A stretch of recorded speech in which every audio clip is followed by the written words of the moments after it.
लेकिन हम पब्लिक के प्यार में जीना चाहिए। दोस्तों सबसे पहले तो इस विवेक सिंह का पोस्ट को आज पढ़िए। एक कुत्ते को पहला रिप्लाई दिया, चैनल को चेक कीजिए, पर ये टेलर भी नहीं है, वह शुरुआत है। जी आप लोग समझ सकते हैं, अंदाजा लगा सकते हैं विवेक सिंह जी का कि क्या करने वाले हैं पंकजवा को। जी यानी पंकजवा अंकजवा क्या नाम है मुझे पता नहीं।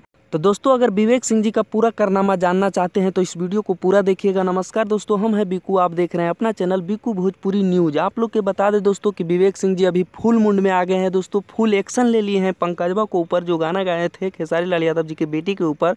तो बहुत बड़ा एक्शन लिए हैं दोस्तों, जो कि पोस्ट के माध्यम से आप लोग शुरुआती वीडियो में देख लिए हैं दोस्तों। जी और बता दें दोस्तों कि पंकजवा को गाना भी डिलीट कर दिया गया है दोस्तों। जो मेन चैनल पर रिलीज था वो गाना कॉपीराइट स्ट्राइक मार के डिलीट कर दिए हैं विवेक सिंह जी। जी और आप लोग के बता दें दोस्तों कि खेसारी लाल यादव जी के एक बवाल गाना आया है, उस पर भी आप लोग थोड़ा ध्यान दीजिए, जिस गाना का टाइटल है हो जाए वो मैट्रिक में पास। जी ये गाना speed record Bhojpuri YouTube channel पे रिलीज है दोस्तों। तो जाइए इस गाना को भर भर के प्यार दीजिए। लोग तो टांग खींचने में लगे हुए हैं खेसारी लाल यादव जी को। अगर सच्चे खेसारी लाल यादव जी के फैंस हैं तो वीडियो को लाइक कीजिएगा और चैनल को सब्सक्राइब करके जुड़ जाएगा।